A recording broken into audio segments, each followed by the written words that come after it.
Hello and welcome to this edition of the Boob Tube Buddies podcast, featuring our discussion of the third episode of Preacher's second season, entitled Damsels. As always, we encourage you to join the discussion on Facebook, Twitter, YouTube, Instagram, and Reddit, or by email at boobtubebuddies@gmail.com. You can also find every episode basically that we've ever done, from Westworld, Stranger Things, Big Little Lies, on our website at www.boobtubebuddies.com. So let's go ahead and get to the meat of it. My name is Foxman, and I'm joined by the BB King to my muddy waters. What up, Mothman? What is going on, my friend? For those of you who may have heard a few pops or booms as Foxman was talking, you may hear those throughout the episode as we are podcasting from the war-torn region in Afghanistan. That's actually just my Yosemite Sam hype man behind me firing off pistols, because we live in America! Yeah. No, it's 4th of July, and there's absolutely fireworks all around. Yeah, that's just going to happen. So, real quick, before we get into it, just give me just a quick, brief synopsis. One cool thing that happened to you this week. One cool thing that happened to me this week? Nothing. Okay, interesting. Very good. Off to a good start. But I go on vacation tomorrow and get to see Metallica, so it'll be excitement throughout the rest of the week. Nice.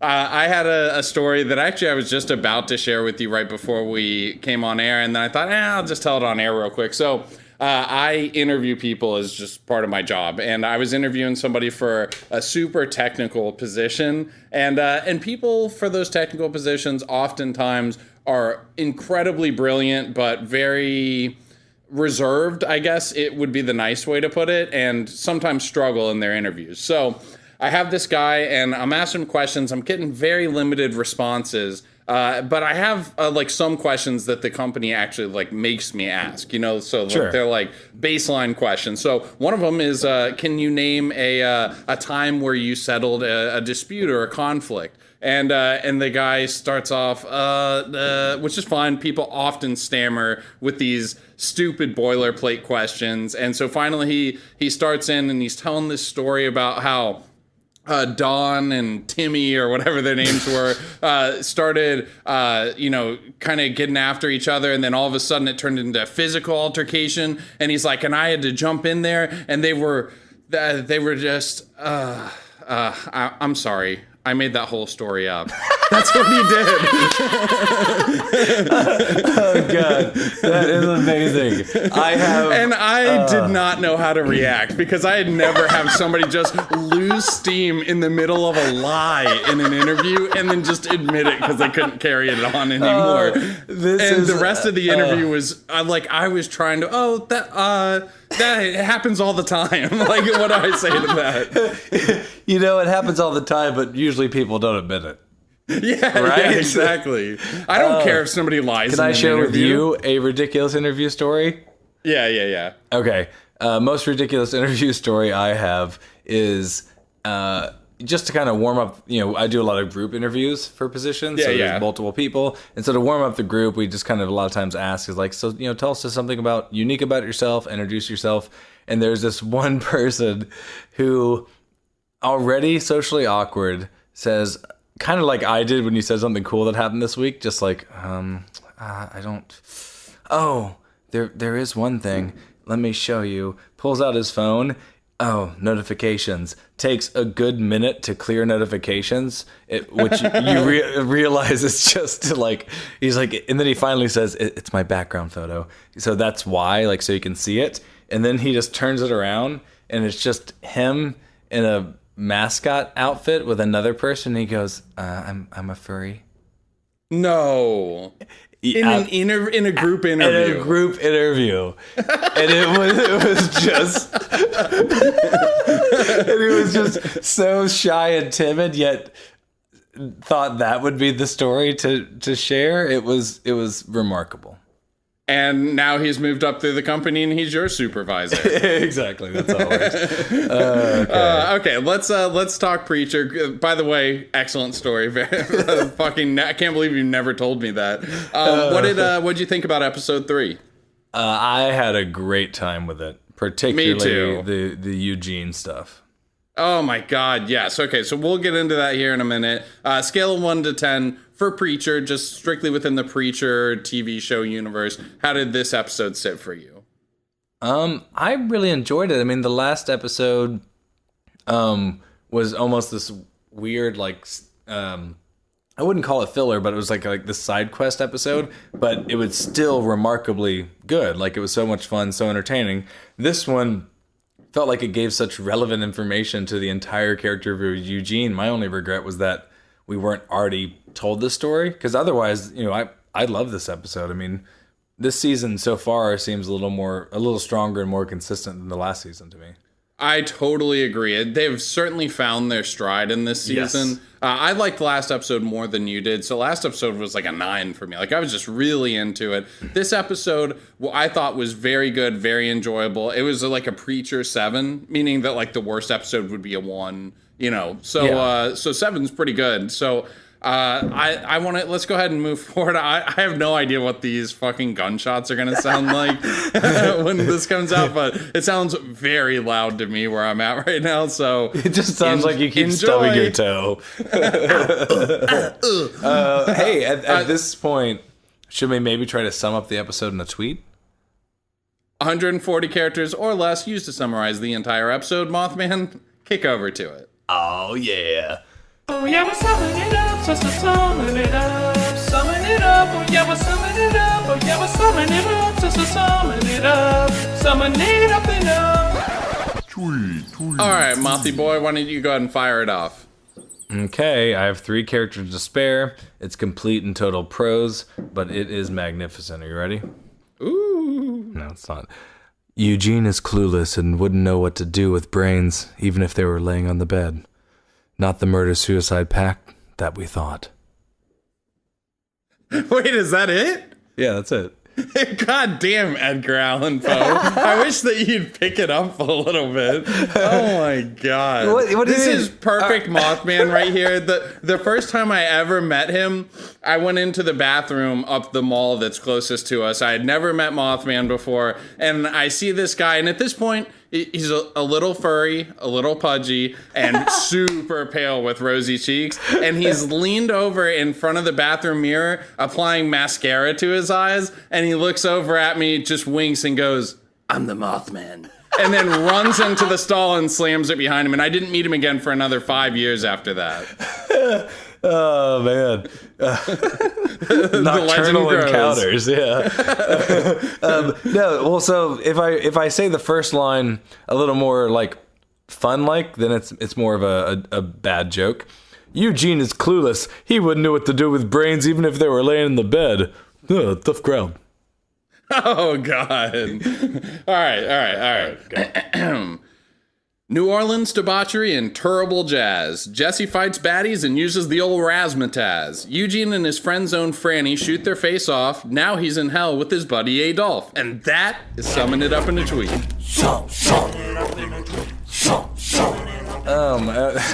You always have the rhyme scheme. I can't do the rhyme, I just go for, I don't know, magnificent prose. You try to scrape the blackness out of your soul and then make our viewers listen to it. Yeah, if Boob Two Buddies is anything, it's an examination of the worst parts of the human condition. That should be our tagline. That's our elevator speech. Definitely fits on a t-shirt, right? Gimlet, hit us up. Yeah, for real. Oh, God. Okay, all right, so let's talk about the episode. Actually, let's just go ahead and hop right into the Eugene stuff and just go through all of his stuff. So we finally get to see, like, in full, the scene between him and Tracy Loach. And, man, it was really good. Although I was wondering when I watched it, I know that you don't like scenes that recycle old clips. What did you think about this one where it just kept playing and shorter spurts of it? But what did you think about that? When the first time it happened, I for a few seconds was like, what? We're going to rewatch this? And then immediately my mind went to, oh, it's just his version of hell, as long as they don't make us watch it too much further. But it was a concept I got in 3 seconds. Okay, Oh, yeah, I definitely did too, but as it was going, I know that you had mentioned that to me before, that you really don't enjoy when you get, like, flashback scenes, hit with them real quick like that. Is it different in that situation where they're, purposefully showing you that, that's his version of hell? Yeah, it's not as much of a bother when it's not, like, I don't know, I think it's overused as, like, a intense editing trick to make things look, intense and crazy and whatnot. But this one, it makes sense because he's supposed to be going through hell. I just think more than anything, it's overused. I don't immediately recoil when it's employed, but a lot of times it's just not used in a good way. That's fair.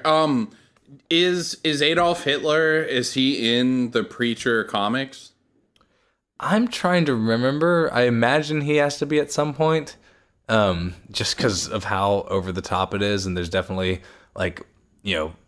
Nazi dominatrix and stuff like that in it. So I imagine there's Hitler in it, but I don't know if it's ever really him, or if it's just a joke. I mean, there is an origin story of Sandoval Killers where a lot of time is spent in hell. So I don't remember distinctly, but it's definitely feels like that Preacher humor. And in the comic with Eugene's origin, I don't know if I ever really divulged it on the last series because I want to ruin what may be the actual story, but it's basically him worshiping and idolizing Kurt Cobain, and when Kurt Cobain kills himself, he goes to do the same, but he fails, and then tries to turn his life around. We obviously knew it wasn't going to be exactly that because of Tracy Loach's character, but I thought because he was listening to hip hop, because that makes more sense for this time period, as opposed to when it was written, which was in the 90s. Yeah, so unless they were going to tie it into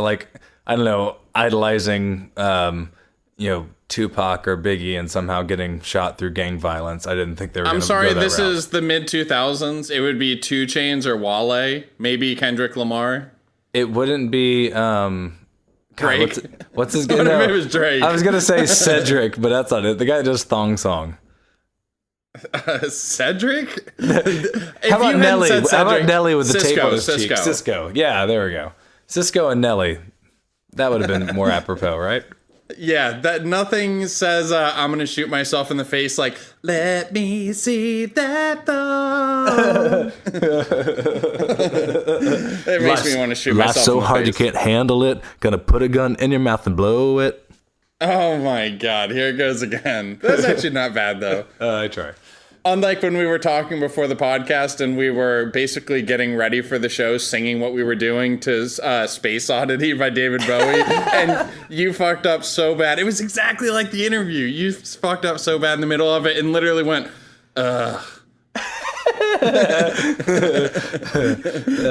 Okay. All right. So off the Eugene plotline, which I loved. Best part of the episode was the more the graphic than I thought they would get away with. Oh my! And they showed it multiple times, then him scooping the brains back in. That was a tense scene. That was really good. Yeah, that was amazing. And Walking Dead, they get away a lot with because it's corpses, but they're starting to see that kind of transcend to where all you really can't do anymore on network television is say fuck and show nudity. Basically, yeah. It's amazing that you can't say fuck, but you can show somebody blowing their brains out and somebody scooping. Yeah.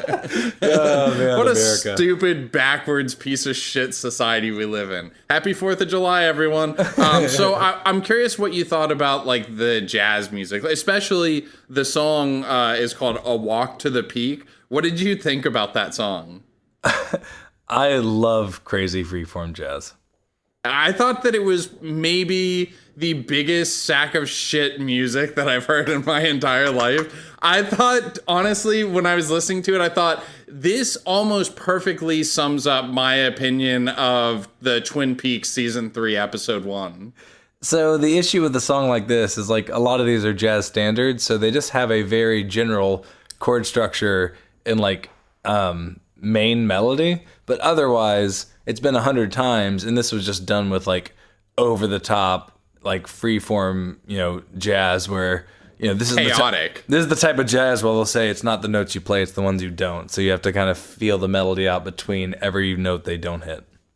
Ugh, that makes me sick to my fucking stomach. No, so this brand of jazz is a little too extreme for me. Although that song in general, actually, I like. I've liked other renditions of it. Actually, I don't know how you feel about it, but I mean, we kind of covered the first part of the show. We ran a couple of our little early segments and talked. How do you feel about real quick throwing over to our anniversary segment? Oh my God. Now's as good a time as any. God's run away. I can't even remember how to say it anymore. Well, real quick to preface it, I'm sure you guys heard the first, I think it was episode 1. Basically, we're going to have a couple of clips just to kind of celebrate our anniversary. This is our first, this is the first show we ever covered, season 1. We're a year later. So it's just little clips. And honestly, most of them, if we're making fun of how, the only way to phrase it is how NPR we were trying to be in the beginning. Yeah. So I'll let it set up that way.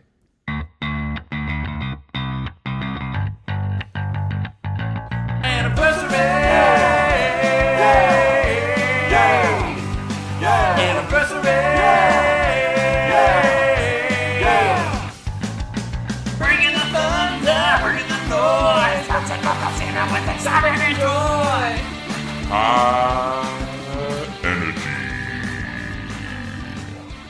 I did just look up his name on IMDb, and it's actually Chester Molester. No, it's not. No, of course it's not. Nice. Nice job. Anniversary! Anniversary! Bringing the thunder, bringing the noise. Let's take off the scene with excitement and joy.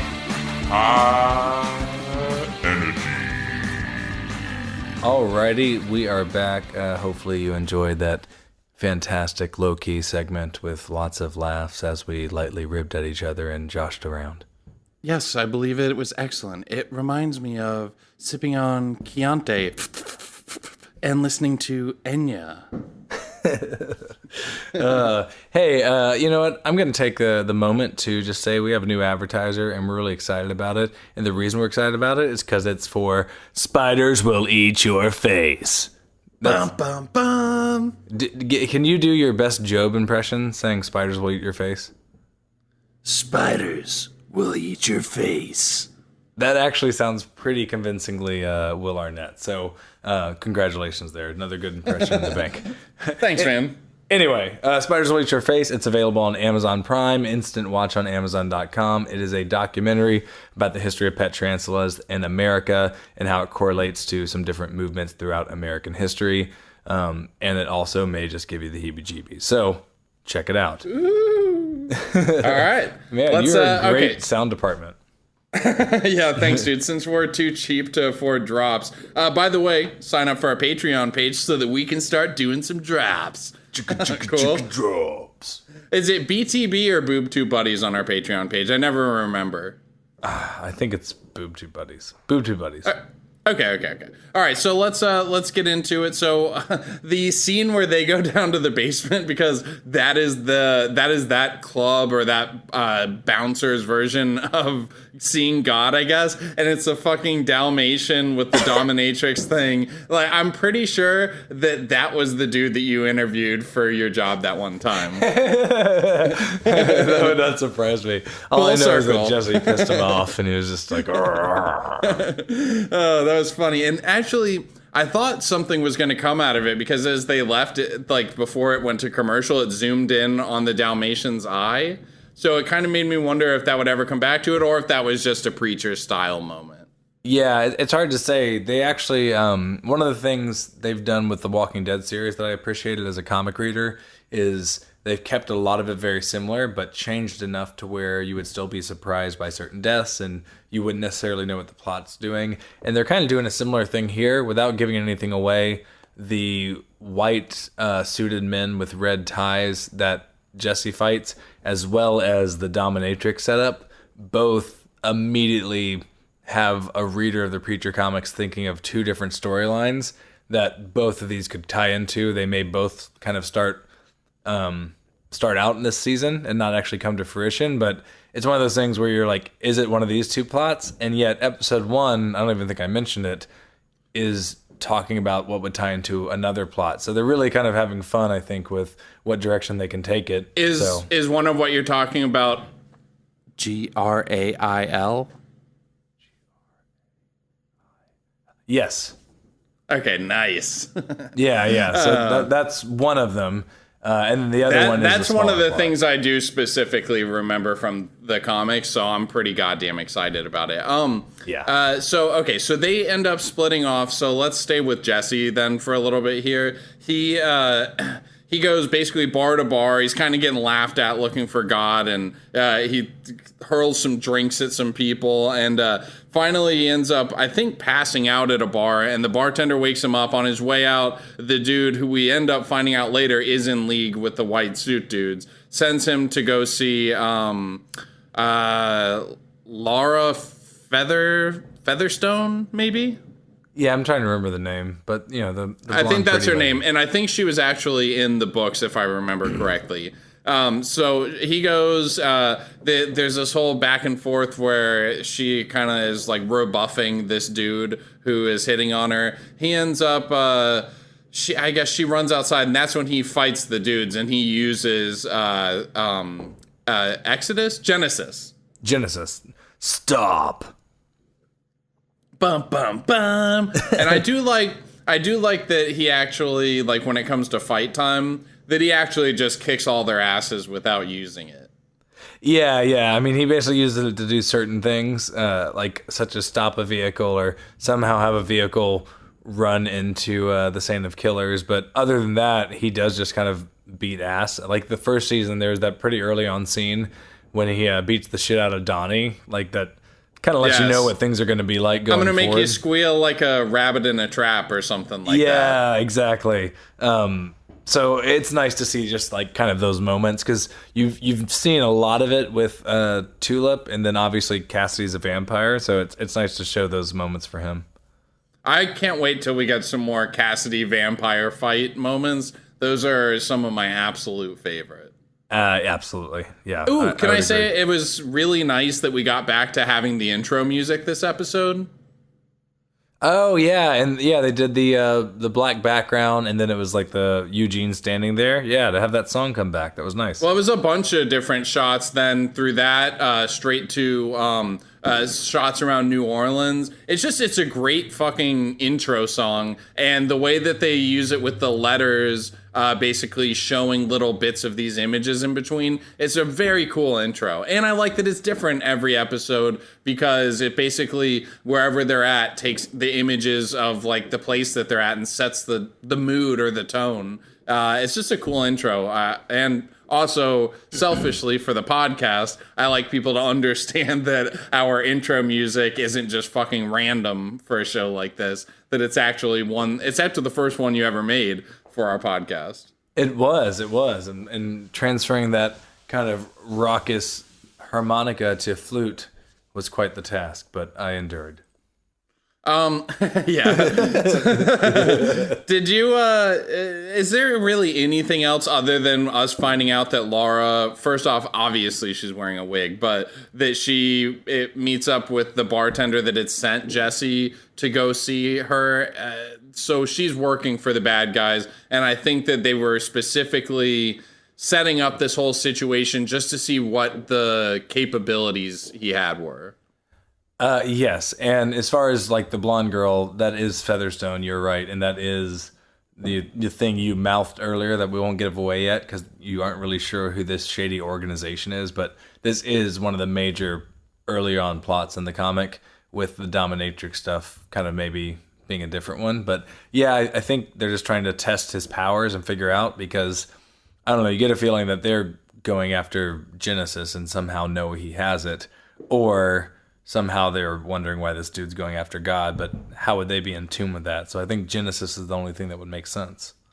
Yeah, I think so. Yeah. And then I guess we end up seeing something that I'm assuming is happening in heaven or someplace. I mean, someplace unusual with the dude. His name's Eric K. Starr, I think his name is. He's the commander-in-chief of the Samson unit, and we see one of the files on his desk is Jesse Custer, which is just under a file labeled pig. Yeah. So anyway, I'm curious to see what happens with that, because that was definitely a comic thing, right? Yeah. So this character, I don't know why we've really eased into it. Like, I'm acting as if people haven't seen this whole episode. But essentially, you get the men in white, you get Featherstone, and now you get Hairstar, who is one of the few characters that, at least in the comics, is kind of a constant presence throughout. Like, this is pretty big stuff, and he's also... He's like cigarette smoking man from X-Files. Very much so. Very much so. So... I'm really excited more than anything to actually see this guy act and play the character, as opposed to the shady figure, because he's also... he looks the role. He looks very much like it. He does. But he's a very engaging, kind of love-to-hate type character, almost like Walter White is, where very despicable, but you kind of just want to see his journey, so I'm pretty excited about more of him. And then the only other thing is we see Tulip and Cassidy go visit Dennis, who we have no fucking idea what's going on with that guy because he's speaking French the whole time. And then Tulip at the end goes off and I mean, I'm pretty sure it's definitely on purpose. Gets herself in a situation where now she's going to meet back up with Victor. Yeah, it doesn't seem like she's making... the best moves to be, on the lam. So it does seem like she's somehow trying to deal with all this stuff without Jesse having to know about it. I think she's getting out in front of it. Yeah, exactly. Mm-hmm. And so that's pretty much it. Is there anything else in the episode that you thought we should call attention to or anything like that? I don't think so. I think we hit it, like the, I don't know, the sympathetic aspect more so to Eugene, especially as a character that is in hell and we don't know what else is going to happen. The kind of main big storyline, like not the Kin Cannon from last season, but like the new villain is here. And in general, just some other building blocks, whatever's going on with Tulip. They kind of had 3 big set pieces this episode, and I don't know, it remains to be a lot of fun.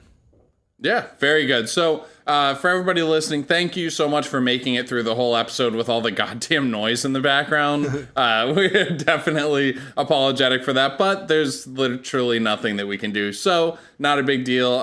Again, follow us on social media. Reach out. Let us know what other shows you want us to cover. We currently have Orange is the New Black and Twin Peaks going. Obviously, we have this Preacher. Game of Thrones coming out soon. So as always, lots of good shit going on. And we love hearing from you guys. So that's it. I'll get off my soapbox. Mothman, anything else before you want to tie a bow on this bitch? No, I think that'll be it. We will see you next week, little buddies. Happy 4th of July.